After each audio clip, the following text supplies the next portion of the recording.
السلام علیکم معزز سامعین، میں ہوں آپ کا میزبان حافظ محمد طلحہ آصف، اور آپ دیکھ رہے ہیں اسپیشل ٹی وی کا اسلامک اسپیشل پروگرام۔ جیسا کہ ہم نے پچھلے پروگرام کے اندر بھی ایک حدیث مبارکہ ڈسکس کی تھی کہ اللہ کے نبی مکرم صلی اللہ علیہ وسلم نے فرمایا، من سلم المسلمون من لسانہ و یدہ، تم میں سے بہترین شخص یا بہترین مسلمان وہ ہے کہ جس کی زبان اور ہاتھ سے دوسرے مسلمان محفوظ رہ سکیں، اور اس کے اوپر مفتیان کرام نے تفسیر بھی بیان کی تھی۔ اور مزید کیونکہ وقت کی قلت کی وجہ سے اس دن ہم اپنے اس ٹاپک کو کمپلیٹ نہیں کر سکے تھے، تو اس کے لیے ہم نے اس دوسرے پروگرام کا نشست رکھی ہے اس کی، تاکہ ہم آج مزید جو مسائل دور حاضر کے تھے، جو آپ لوگوں نے ہم سے سوال پوچھے تھے کمنٹس کے اندر، ہم آپ کو ان کے جوابات دے سکیں۔ اچھا مفتی نقیب اللہ صاحب، جیسا کہ ہم نے لاسٹ پروگرام کے اندر بھی ڈسکس کیا تھا اخلاق کے حوالے سے، تو مجھے یہ بتائیے گا کہ کہتے دور حاضر کے اندر کس طریقے سے ہم اس کو امپلیمنٹ کر سکتے ہیں جو نبی مکرم صلی اللہ علیہ وسلم کا اخلاق تھا۔ بسم اللہ والصلاۃ والسلام علی رسول اللہ۔ میں آپ کے پوچھے گئے سوال کی طرف آ رہا ہوں کہ ہم اس موجودہ دور کے اندر کیسے اپلائی کر سکتے ہیں اخلاق کو جو نبی مکرم اخلاق صلی کو اللہ جو علیہ وسلم کے نبی زمانے کریم میں۔ صلی اللہ علیہ وسلم کے زمانے میں تھا۔ دیکھیں، اخلاق جو ہے وہ ایک عادت کا نام ہے، اور اس کو میں اگر تھوڑا سا ایکسپلین کروں تو وہ کچھ یوں ہوگا کہ انسان کے جسم میں دو طاقتیں، دو قوتیں کام کر رہی ہیں۔ ٹھیک ہے، ایک اعصاب ہے ایسے اور ایک فکر ہے۔ اعصاب اگر ایک چیز کو کر رہی ہے، ایک چیز کی عادت انسان کی بن جاتی ہے، اور وہ عادت کہلاتی ہے، وہ فکر کو اس بات پر مجبور کرتی ہے کہ آپ یہ کام کرو۔ جب کرتا ہے فکر اس کام کو، جسم سے کروا لیتا ہے، تو اعصاب کو سکون ملتا ہے۔ ٹھیک ہے، یہ تمام عمل ایک عادت کہلاتا ہے۔ ایسے اور اخلاق جو ہے یہ انسانی زندگی کے اندر، جو میں نے آپ کو ایک اسلامی معاشرے کے اندر بتلایا تھا کہ کیوں ضروری ہے، وہ یہ ہے کہ ایک معاشرہ اچھے عادات اور خصائص کا مالک بن جائے، اور تب جا کر وہ فسادات اور دیگر چیزوں سے دور رہے گا۔ اب میں آپ کے سوال کے جواب کی طرف آ رہا ہوں اس تمہید کے بعد، کہ موجودہ دور کے اندر بھی اگر ہم اپنے معاملات کے اندر اور ہم اپنی زبان کے ذریعے، اپنے ہاتھوں اور اپنے تمام افعال کے ذریعے لوگوں کے ساتھ بہترین برتاؤ کریں، تو یہ ہمارا اخلاق کہلائے گا موجودہ زمانے کے اندر۔ یعنی ہم اپنی زبان سے کسی کو تکلیف نہ دیں، ہاتھوں سے تکلیف نہ دیں، اور ہم اپنی زندگی کے اندر اپنے معاملات درست کریں، ایسے کیونکہ اخلاق معاملات کی درستگی کا بھی نام ہے۔ ایسا نہ ہو کہ آپ کی زبان میٹھی ہو، آپ کے ہاتھ سے لوگ محفوظ ہوں، لیکن آپ کے شر سے لوگ محفوظ نہ ہو۔ وہ یہی ہے، آپ لوگوں کا مال کھا کے بیٹھے ہوئے ہیں۔ کوئی بھی شخص آپ کے پاس آتا ہے، آپ اسے کہتے ہیں جی حضرت آپ کا مال میں واپس کر دوں گا، لیکن واپس کرنے کا نام نہیں لے رہے۔ یہ مثل الغنی، یہ ظلم ان کے تحت آئے گا، اور ظلم جو ہے یہ اخلاق کے منافی ہے۔ لہٰذا اخلاق نام ہے کہ ہاتھ سے بھی شخص جو ہے وہ محفوظ رہے، زبان کی بدی سے بھی محفوظ رہے، اور ساتھ ساتھ وہ اس کا مال بھی محفوظ رہے۔ یہ نہ ہو کہ آپ اس کا مال کھا رہے ہوں اور آپ کہہ رہے ہیں کہ میں تو ہاتھ سے اور زبان سے کسی کو تکلیف نہیں دے رہا، میں نے تو صرف معاملات کے اندر، معاملات میں بھی درستگی کا نام ہے۔ تب جا کر ایک وہ معاشرہ ڈیولپ ہوگا جو اسلام کی خواہش، جو اسلام چاہتا ہے، جو اللہ اور اس کے رسول کی رضامندی کا ایک معاشرہ ہے، وہ تب جا کر آپ یہ وجود پذیر فرمانا ہوگا۔ چاہ رہے ہیں کہ کسی بھی انسان کو ہر طرح کی تکلیف سے دور رکھنا یہ اخلاق ہے؟ بالکل ایسے ہی ہے، ہر طرح کی تکلیف سے دور رکھنا، خواہ وہ کوئی بھی اذیت ہو، چاہے ذہنی ہو، کوئی بھی اذیت ہو، جسمانی ہو، جسمانی ہو۔ مالی ہو، مطلب کوئی بھی کسی قسم کی اذیت جو ہے اگر آپ کسی کو دے رہے ہیں تو پھر آپ کے اخلاق درست نہیں ہیں۔ پچھلی ڈسکشن کے اندر یہ جو ذہنی جو ڈپریشن تھا، اس سے ہم نے کہا کہ لوگوں کو دور کریں، چاہے سوشل میڈیا کے ذریعے آپ لوگوں میں تنفر ڈال رہے ہیں، نفرت انگیز ایسی چیزیں اس کے کمنٹ سیشن میں جا کے کر رہے ہیں، اس سے وہ بندہ محسوس کر رہا ہے، وہ اپنی زندگی کو جو ہے وہ اس کے ذریعے بہت زیادہ اس کی زندگی متاثر ہو رہی ہے، تو آپ کے لیے قطعی جائز نہیں ہے کہ آپ وہ کام کریں۔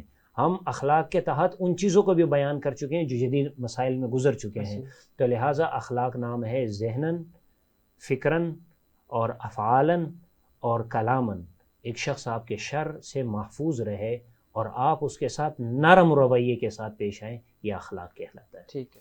اچھا مولانا قاسم صاحب، مجھے یہ بتائیے گا کہ نبی مکرم صلی اللہ علیہ وسلم تاجدار مدینہ محبوب خدا محمد مصطفیٰ صلی اللہ علیہ وسلم کے اخلاق کیا تھے؟ بہت شکریہ، آپ نے پروگرام میں مجھے شامل کیا۔ جیسا کہ حضرت عائشہ رضی اللہ تعالیٰ عنہ کی ایک حدیث مبارکہ ہے کہ جو ہے آپ صلی اللہ علیہ وسلم کے اخلاق کے بارے میں پوچھا گیا تو انہوں نے جواب دیا کہ سارا کا سارا قرآن ہی آپ کے اخلاق ہیں. ماشاء آپ صلی اللہ علیہ وسلم تو پورا اخلاق کا ایک جو ہے وہ سمجھیں کہ مجموعہ تھے، جامع تھے. آپ صلی اللہ علیہ وسلم کا جو ہے وہ انداز، آپ صلی اللہ علیہ وسلم کا جو ہے لوگوں کے ساتھ پیش آنا، آپ صلی اللہ علیہ وسلم کا جو ہے اپنے گھر والوں کے ساتھ رہنا، قرآن وہ پاک کی پریکٹیکل اگزامپل تھی. قرآن پاک ہمارے ساتھ جو ہے وہ انہوں نے ایک زندہ مثال کے طور پہ پیش کر دیا. وَإِنَّكَ لَعَلَىٰ خُلُقٍ عَظِيمٍ ایک جو ہے وہ سورۃ القلم کی آیت ہے، تو اس کے اندر اس سارے مفہوم کو جو ہے انہوں نے بند کر کے آپ صلی اللہ علیہ وسلم کے مجموعہ اخلاق جو تھے وہ قرآن کو ہمارے سامنے پیش کر کے یہ حضرت عائشہ نے سارا کا سارا ہمیں بیان کر دیا. ٹھیک ہے. اچھا مفتی عبداللہ صاحب مجھے یہ بتائیے گا کہ دور حاضر کے اندر کچھ لوگ یہ کہتے ہیں کہ نبی مکرم صلی اللہ علیہ وسلم کا چونکہ کا زمانہ اور تھا. اس ٹائم جیسے ہم نے لاسٹ ٹائم بھی تھوڑی سی ڈسکشن کی تھی اس کے اوپر، مفتیان کرام کے رویے کے اوپر، علماء کے رویے کے اوپر، کہ نبی مکرم صلی اللہ علیہ وسلم مصافحہ جب کرتے تھے تو تعظیماً یا اگلے شخص کی دل جوئی کرنے کے لیے تاکہ اس کی دل آزاری نہ ہو تب تک اپنا ہاتھ مبارک پیچھے نہیں ہٹاتے تھے کہ جب تک اللہ شخص جو ہے وہ خود پیچھے نہ کر لیتا، چاہے آپ کو جتنی دیر مرضی کھڑا رہنا پڑتا. تو کچھ لوگ اس کو اس عمر میں لیتے ہیں کہ اس زمانے میں دور اور تھا، مختلف معاملات تھے، مختلف اوقات تھے، مختلف چیزیں تھیں، مختلف نظم و ضبط تھے، مختلف لوگ تھے، اور لوگوں کے ذہن اور تھے، لوگوں کے معاملات اور تھے، لوگوں کی تعداد اور تھی. آج لوگوں کی تعداد زیادہ ہے اور بہت سے معاملات ہیں. تو وہ ایک جواز پیش کرتے ہیں یا آپ ایک ایکسکیوز پیش کرتے ہیں کہ ہم نبی مکرم صلی اللہ علیہ وسلم کے وہ اخلاق دور حاضر کے اندر نہیں اپنا سکتے. آپ اس کے متعلق کیا کہتے ہیں؟ ہاں جی، میں نے پہلے بھی عرض کیا تھا کہ اللہ رب العزت نے دین کو آسان فرمایا ہے. جس طرح ضروریات آتی جاتی ہیں احکام بدلتے جاتے ہیں. ایسے تو ضروریات کی وجہ سے، ایسی وجوہات کی وجہ سے آدمی اگر ان چیزوں سے دور ہو جاتا ہے تو یہ اتنے بڑے مسئلے والی بات نہیں ٹھیک ہے. ہے. یہ اخلاق حسنہ کے اندر آ جاتے ہیں، لیکن اپنی جان بچانا فرض ہوتا ہے، فرض ایسے عین ہوتا ہے. تو ایسے مواقع میں جہاں رش ہوتا ہے، اپنی جان کا خطرہ ہوتا ہے، تو وہاں ہر ایک کی کوشش یہی ہوتی ہے کہ پہلے جان بچائی جائے.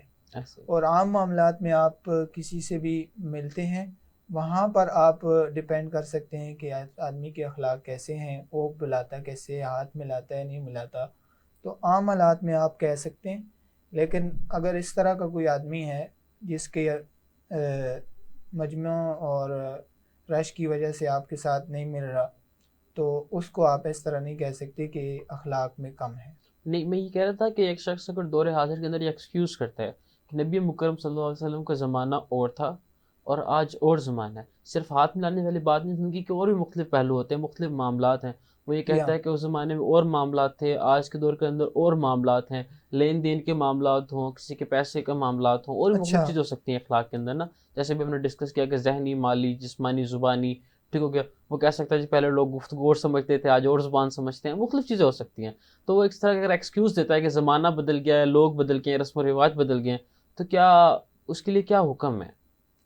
دیکھیں، جو آدمی یہ کہتا ہے کہ زمانہ بدل گیا ہے تو اب رواج بدل گیا ہے، تو میں اپنے جو نفسانی خواہش ہے، اپنی دلی رضامندی ہے، اس کے مطابق جو عمل کروں گا وہ ٹھیک ہوگا، وہ عمل ٹھیک نہیں ہوگا. یہ اس پہ ڈپینڈ کرے گا کہ جو آدمی شریعت مطہرہ کے مطابق اس کی حدود میں رہ کر کوئی کام کرتا ہے. ٹھیک. شریعت نے، میں نے پہلے بھی آپ کو بتایا کہ 2 طرح کے اخلاق کے طریقے بتائے ہیں. ایسے پہلا یہ ہے کہ آپ کے ساتھ اگر زیادتی ہو رہی ہے تو آپ معاف کر دیں، یہ اخلاق کا اعلیٰ درجہ ہے. ٹھیک. اور اخلاق کا دوسرا درجہ یہ ہے کہ آپ کے ساتھ زیادتی ہو رہی ہے، وَإِنْ عَاقَبْتُمْ فَعَاقِبُوا بِمِثْلِ مَا عُوقِبْتُمْ بِهِ. آپ کے ساتھ جتنی زیادتی ہو رہی ہے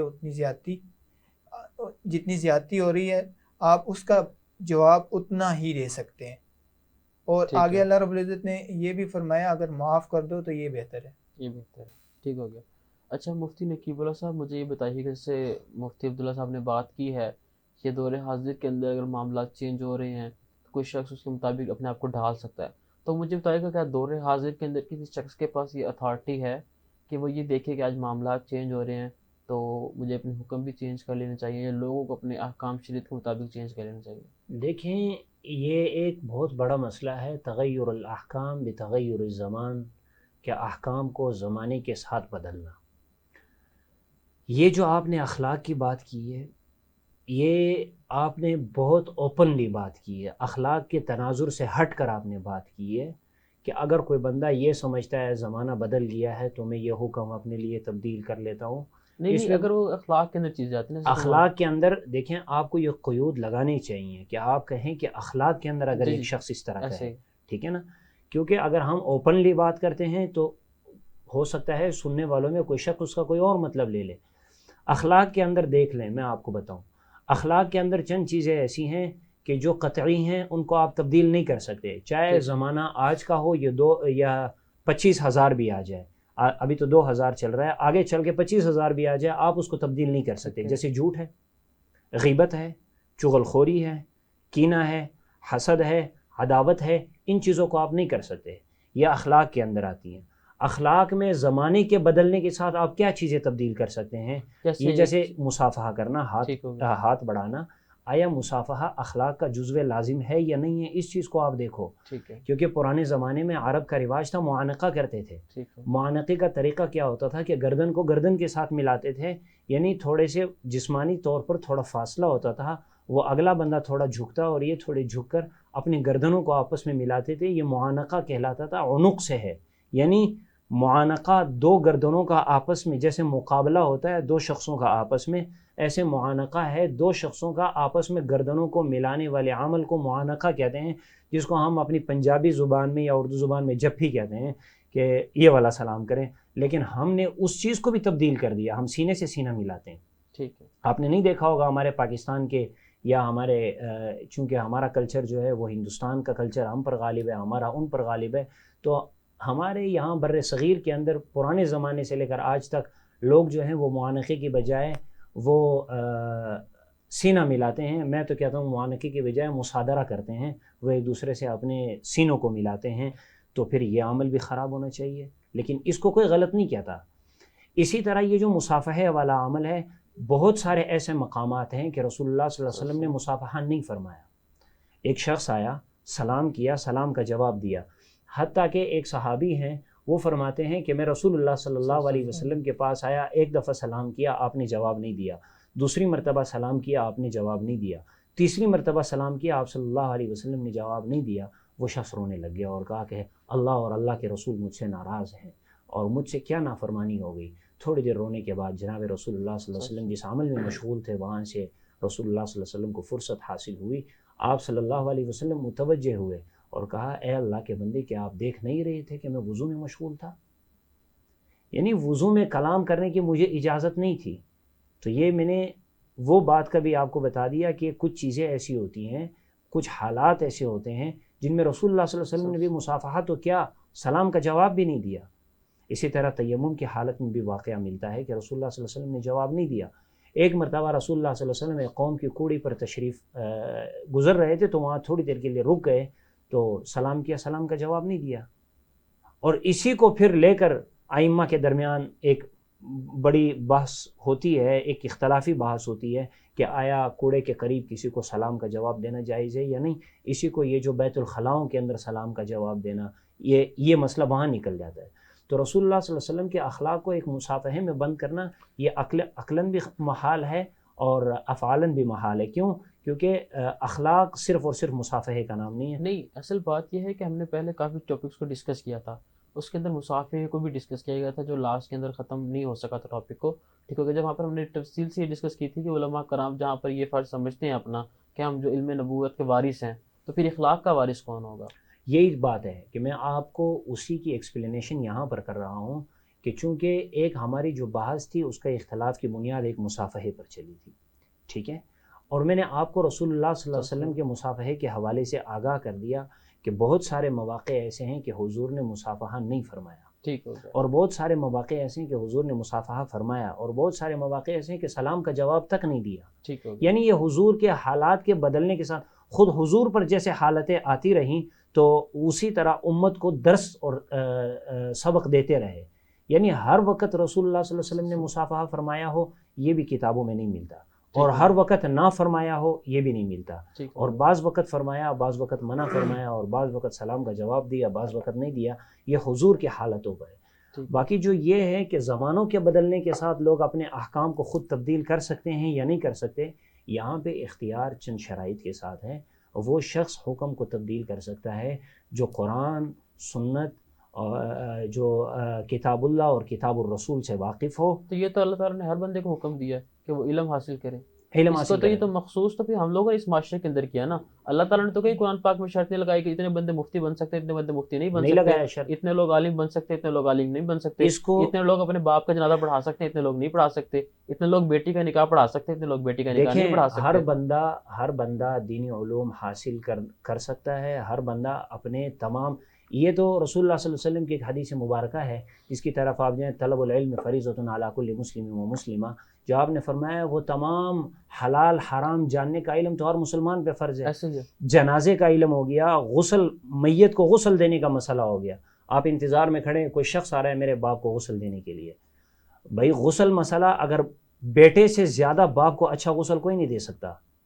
کیا جو شخص غسل کے لیے آ رہا ہے کیا وہ اس بیٹے کے درد کو سمجھ سکتا ہے جو اپنے باپ کے جنازے پر کھڑا ہے؟ آپ دو باتیں مکس کر رہے ہیں نا. پھر تو مسئلہ ہی ختم ہو گیا کہ کوئی شخص فیصلہ کر سکتا ہے یا نہیں کر سکتا.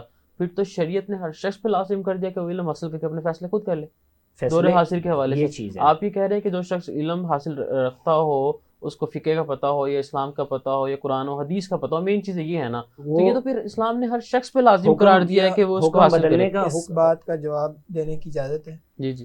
دیکھیں، مثال کے طور پر ڈاکٹری کا علم ہر کوئی حاصل کر سکتا ہے، کسی کے اوپر پابندی نہیں ہے. ایسے ہی. لیکن سب ڈاکٹر نہیں ہیں، ایسے سب بیماری کی تشخیص نہیں کر سکتے. ایسے. اسی طرح دین کا علم بھی ہر کوئی حاصل کر سکتا ہے لیکن کیا ہوا نہیں ہے. سب عالم نہیں ہیں، مفتی نہیں ہیں اور ماہر نہیں ہیں، تو ہر کوئی فیصلہ بھی نہیں کر سکتا. اگر ہر شخص اپنا علم حاصل کر لے، ٹھیک ہو گیا، جی مطلب ہاں. ہر شخص قرآن و حدیث کا علم حاصل کر لے، مفتی عبداللہ صاحب، تو پھر ہر شخص اپنا فیصلہ خود کر سکتا ہے. ہاں، وہ اس میں ماہر ہو جائے تو وہ کر سکتے ہیں. ماہر ہو جائے. جیسے آپ دیکھیں پہلی صدی میں آپ کو ائمہ مجتہدین کی مثالیں ملے گی. یہ 4 ائمہ نہیں تھے، یہ ائمہ کی کافی تعداد تھی. کسی کی فقہ اللہ کی مرضی تھی چلی، کسی کی نہیں چلی. لیکن جن کے پاس علم تھا، مہارت تھی، تو انہوں نے اپنی تحقیق پیش کی. تو اس کے لیے علم اور مہارت کی ضرورت ہے. مثال آپ کو میں نے دی ہے، ڈاکٹر ہے تو ڈاکٹر ہے تو وہ کسی بیماری کی تشخیص کرے گا، بن جائے گا تو پھر تو سارے اپنا علاج خود کر لیں گے، وہ کر لے گا. اگر وہ ڈاکٹر نہیں ہے تو پھر کہتا ہے کہ میں اپنا علاج خود کروں تو وہ نیم حکیم خطرہ جان ہو جائے گا، وہ نیم بھی نہیں ہے. اچھا مولانا قاسم صاحب، مجھے یہ بتائیے گا جو اخلاق کے اندر جو چیزیں جیسے ہم نے ڈسکس کر لی ہیں پہلے، اس طریقے سے ہم اگر رذائل کی طرف جائیں تو اس کے اندر جھوٹ، غیبت اور بہت ساری چیزیں آ جاتی ہیں. سب سے پہلے ہم آتے ہیں جھوٹ کے اوپر. دور حاضر کے اندر ہر شخص جھوٹ کو غلط تو سمجھتا ہے لیکن بولے بھی جاتے ہیں. وہاں پر ایک ایکسکیوز یہ دیا جاتا ہے کہ میں صرف اور صرف جھوٹ اس لیے بول رہا ہوں کہ کسی کی جان بچ جائے، کسی کا مال بچ جائے، ٹھیک ہو گیا، یا اپنی عزت بچانے کے لیے جھوٹ بول رہا ہوں. تو یہ سب کیسے ہیں اسلام کی نظر میں، قرآن و حدیث کی روح سے؟ جی، آپ نے بہت اچھا سوال کیا. آج جھوٹ ہمارے، جس طرح آپ نے اخلاق حسنہ کی بات کی، تو اخلاق رذائلہ میں آئے تو سب سے بڑی چیز جھوٹ پائی جاتی ہے.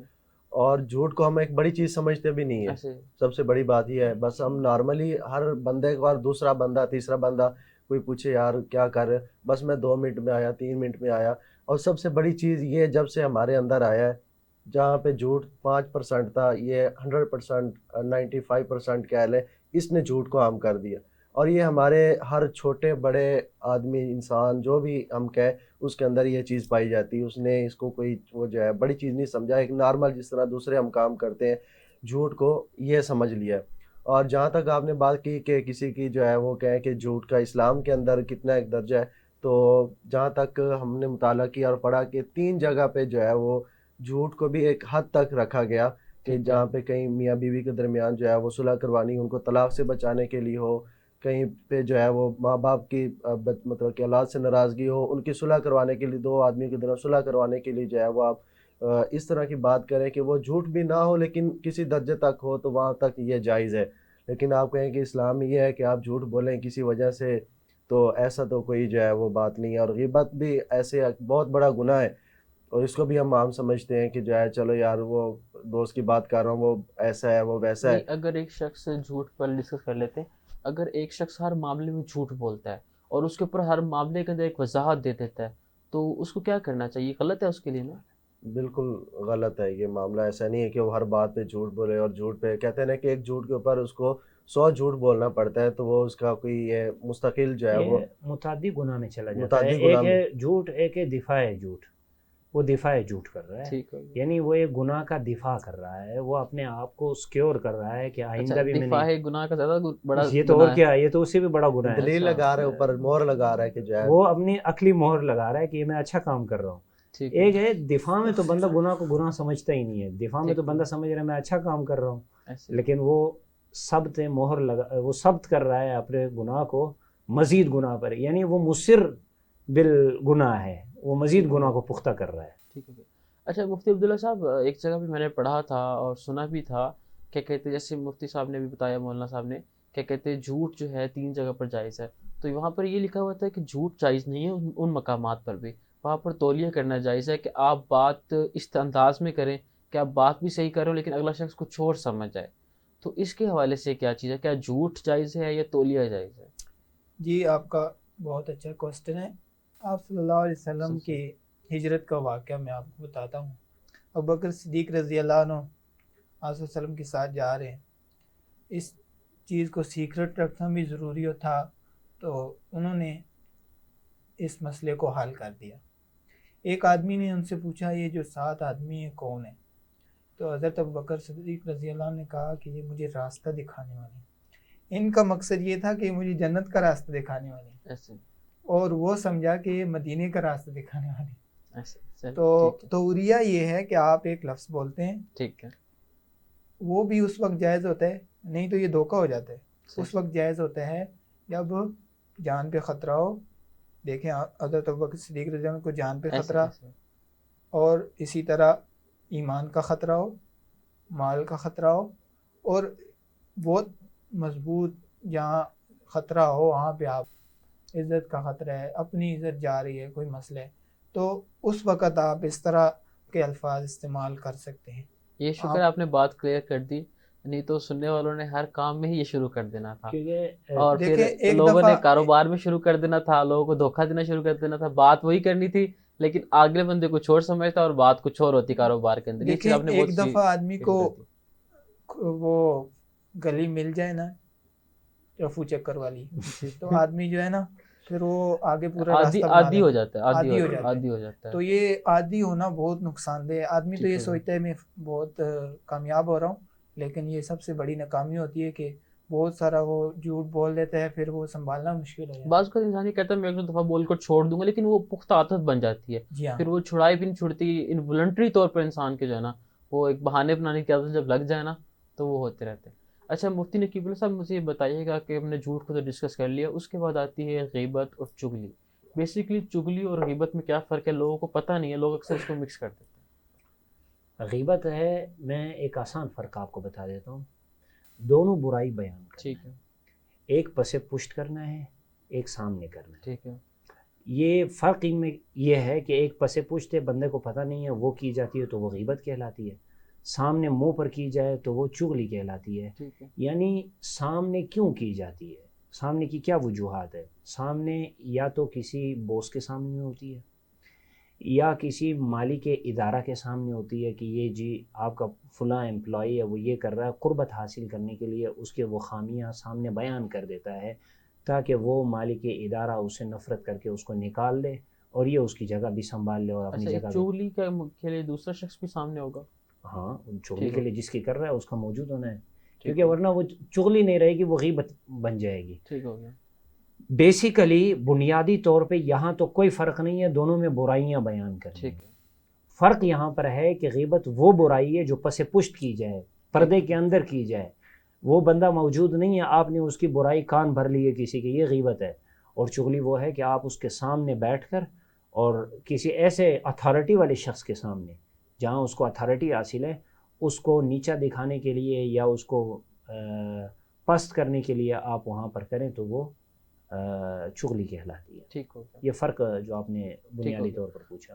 یہاں پر میں ایک حدیث مبارکہ ہے, نبی مکرم صلی اللہ علیہ وسلم نے فرمایا کہ تم کسی شخص کی برائی بیان نہیں کر سکتے چاہے اس کے اندر عیب ہو یا نہ ہو. اگر اس کے اندر عیب ہوا تو وہ غیبت ہوگی، اور اگر نہ ہوا تو بہتان ہوگا.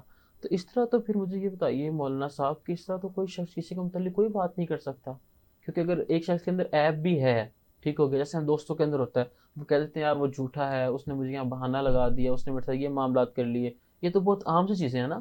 گھر میں بیٹھ کے عورتیں بتا رہی ہوتی ہیں اپنے ہسبینڈ کو، ہسبینڈ عورتوں کو، بچے بتا رہے ہوتے ہیں آپ کے نانا نے یہ کر لیا، دادا نے یہ کر لیا. یہ سارے معاملات ہیں.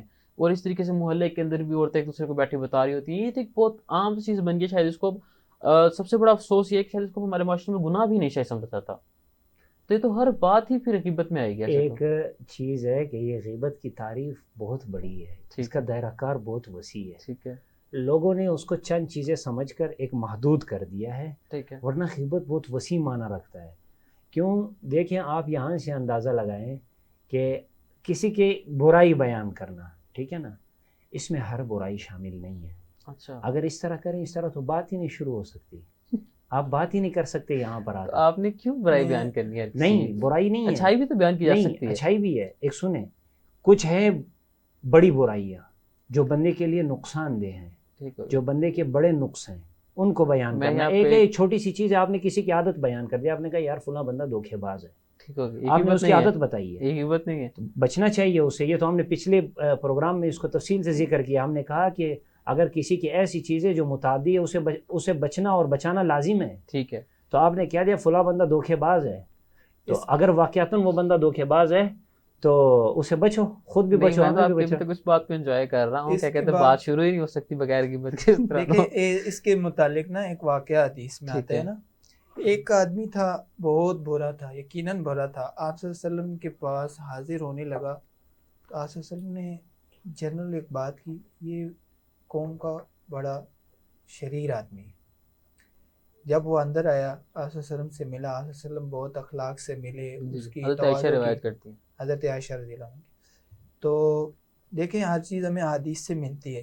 ایسے جب وہ چلا گیا، حضرت عائشہ رضی اللہ عنہ نے سوال کیا کہ جب وہ آ رہا تھا آپ نے کہا بہت برا آدمی ہے، پھر آپ اس سے اخلاق سے ملے، تواضع کی، تو مجھے یہ بات سمجھ نہیں ہے.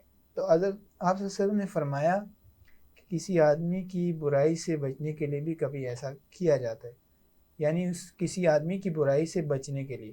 تو یہاں پہ ہمیں ایک اصول ملتا ہے کہ کسی آدمی کی برائی سے بچانے کے لیے، ایک بندہ ہے اس کی عادت ہے برے کاموں کی، اس کی عادت بن چکی ہے، اس کا کریکٹر بہت خراب ہے. تو مثال کے طور پر یا کچھ جگہ ہیں جو فقہائے کرام نے وہ گن چن کے بتائی ہیں جہاں پہ آپ کسی کے بارے میں بات کر سکتے ہیں. اور ایک ہے جنرل بات کرنا کسی کے بارے میں، وہ آپ کر سکتے ہیں. مثال کے طور پر کوئی قتل کا خفیہ منصوبہ بنا رہا ہے، کوئی کسی کے اوپر جادو کا منصوبہ بنا رہا ہے، اسی طرح کہ میاں بیوی میں لڑائی ہو رہی ہے تو طلاق کا منصوبہ بنا رہا ہے. دیکھ لیں اس طرح کے مسائل جہاں پہ کسی انسان کا نقصان ہو رہا ہے، اگر آپ اس کو نہیں بتائیں گے تو نقصان ہو جائے گا.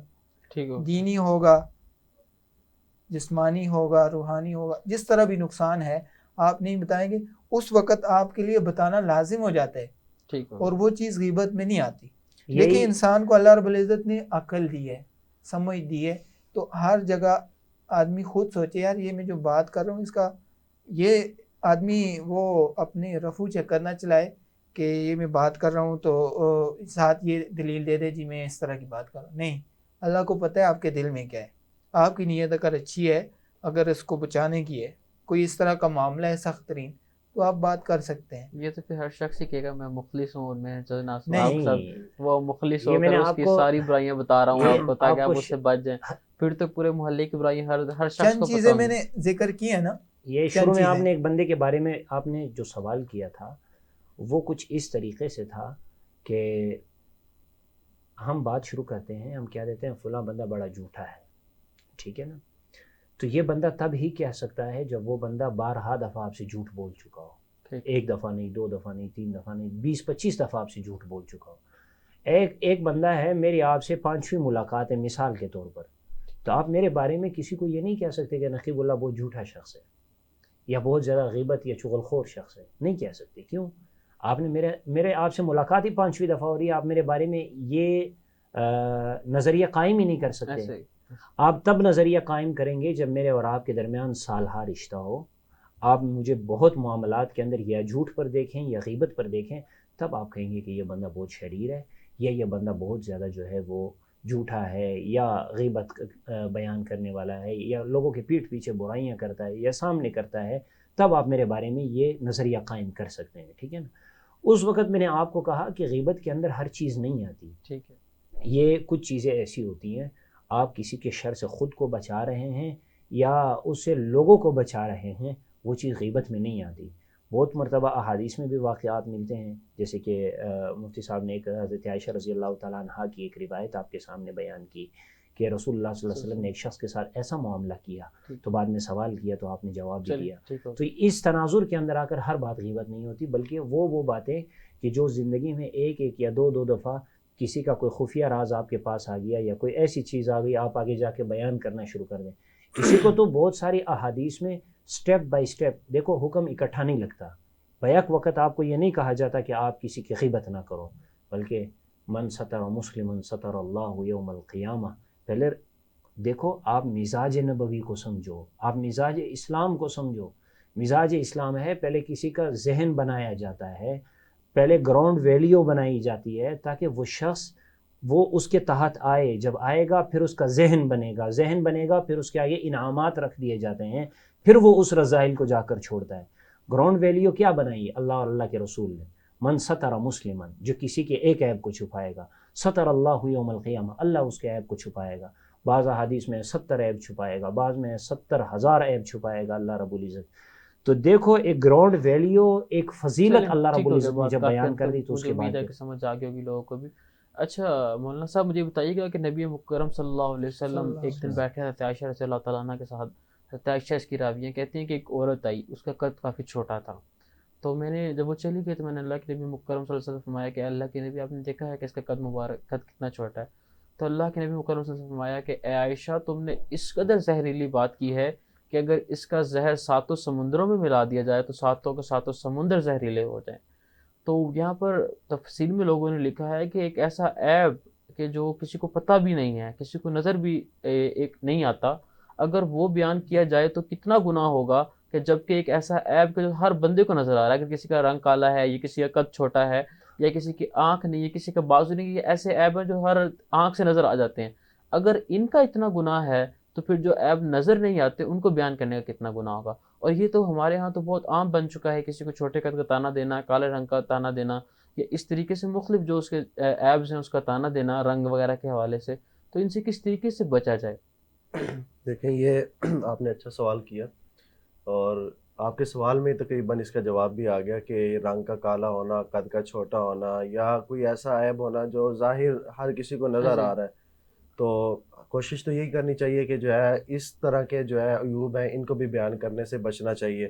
کہ کسی کو تانا مار دیا کہ تیرا قد چھوٹا ہے، کسی کو یہ کہہ دیا کالا رنگ ہے، تو یہ تو ایک عام عیب ہے. نہیں، اس کے لیے تو اللہ کے نبی نے کہہ دیا کہ عائشہ تم نے اس قدر زہریلی بات کی ہے کہ اسے ساتوں کے ساتوں سمندر کھارے ہو سکتے ہیں.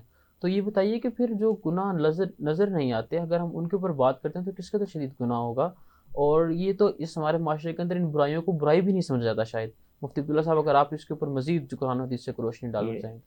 دیکھیں جو آپ نے سوال کیا تھا بائی سے کہ یہ ٹھگنا ہے، یہ کالا ہے، تو اس کی جو مین وجہ ہے وہ یہ کہ اللہ کی تخلیق پہ اعتراض ہے. اس وجہ سے بھی یہ بہت بڑا ایشو بن گیا. دوسرا حضرت عائشہ رضی اللہ عنہ آپ صلی اللہ علیہ وسلم کی زوجہ محترمہ تھی، تو آپ صلی اللہ علیہ وسلم نے ان کو ایسی بات فرمائی کہ ساری امت کو سبق مل جائے. بالکل ایسے ہر معاملے پہ آپ صلی اللہ علیہ وسلم نے ایسی بات ایسے. بے شک اللہ کے نبی مکرم صلی اللہ علیہ وسلم پوری امت کے لیے محسن انسانیت ہیں، معلم انسانیت ہیں، اور تمام امت کو جنت میں لے کے جانے والے ہیں. تو اللہ کے نبی مکرم صلی اللہ علیہ وسلم اپنے صحابہ کرام کو جب تلقین کیا کرتے تھے تو ان کا مقصد یہ ہوتا تھا کہ پوری امت سبق اسے حاصل کر جائے.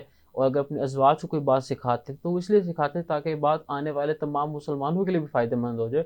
اور اسی طریقے سے اللہ تعالیٰ نے قرآن پاک کے اندر جہاں پر نبی مکرم صلی اللہ علیہ وسلم سے ہلکی سی سختی والا معاملہ کیا تو وہ بھی اپنی امت کو سمجھانے کے لیے کیا ہے کہ میں اگر اپنے نبی کے ساتھ یہ معاملہ کر سکتا ہوں تو تمہارے ساتھ کیا کر سکتا ہوں. تم یہ دیکھو نا، اگر تم اپنے رب کی تم نافرمانی کرو گے، تو میں اگر اپنے محبوب کے ساتھ اس ہلکی سی لائٹ آواز کے اندر بات کر سکتا ہوں، تو پھر تم تو پھر میرے بندے ہو، اور بندے غلام سے بھی کافی نیچے ہوتے ہیں۔ تو معزز سامعین، بہت شکریہ مفتیان کرام آپ کا بھی، آپ لوگوں نے اپنا قیمتی وقت دیا۔ معزز سامعین، آپ ابھی دیکھ رہے تھے پروگرام کے اندر کس قدر خوبصورت طریقے کے ساتھ مفتیان کرام نے رضائل اخلاق اور اخلاق حسنہ کے حوالے سے گفتگو کی ہے، اور آپ کو بتایا ہے کہ ہم کس طریقے سے گناہوں سے بچ سکتے ہیں اور کس طریقے سے اللہ تعالیٰ کی قرب کو حاصل کر سکتے ہیں۔ جیسے ہم نے شروع کے اندر فرمایا کہ اللہ کے نبی مکرم صلی اللہ علیہ وسلم نے فرمایا کہ من سلم المسلمون من لسانہ و یدہ، تو ہمیں اس بات کو ہمیشہ اپنے ذہنوں میں رکھنا چاہیے کہ بے شک نبی کریم صلی اللہ علیہ وسلم نے فرمایا ہے کہ صرف مسلمان وہ ہے کہ جس کے ہاتھ اور زبان سے دوسرے مسلمان محفوظ رہیں۔ اور ہم یہ دیکھیں دور حاضر کے اندر ہمارے ہاتھوں سے، چاہے وہ سوشل میڈیا پر ہو یا ویسے ہو، اور ہماری زبانوں سے، چاہے وہ کلاس فیلوز ہوں، دوست ہوں، مذاق ہو، طنز ہو، غیبت ہو، بہتان ہو، جھوٹ ہو، یہ برائیاں اس قدر عام ہو چکی ہیں کہ لوگ محفوظ نہیں ہیں۔ تو ہمیں اپنے ایمان کی فکر کرنی چاہیے۔ اللہ تعالیٰ سے دعا ہے کہ اللہ تعالیٰ ہمیں عمل کرنے کی توفیق عطا فرمائے۔ آپ سے ملاقات ہوگی اگلے کسی پروگرام کے اندر، تب تک اپنے میزبان حافظ محمد الحاصف کو اجازت دیجیے، والسلام۔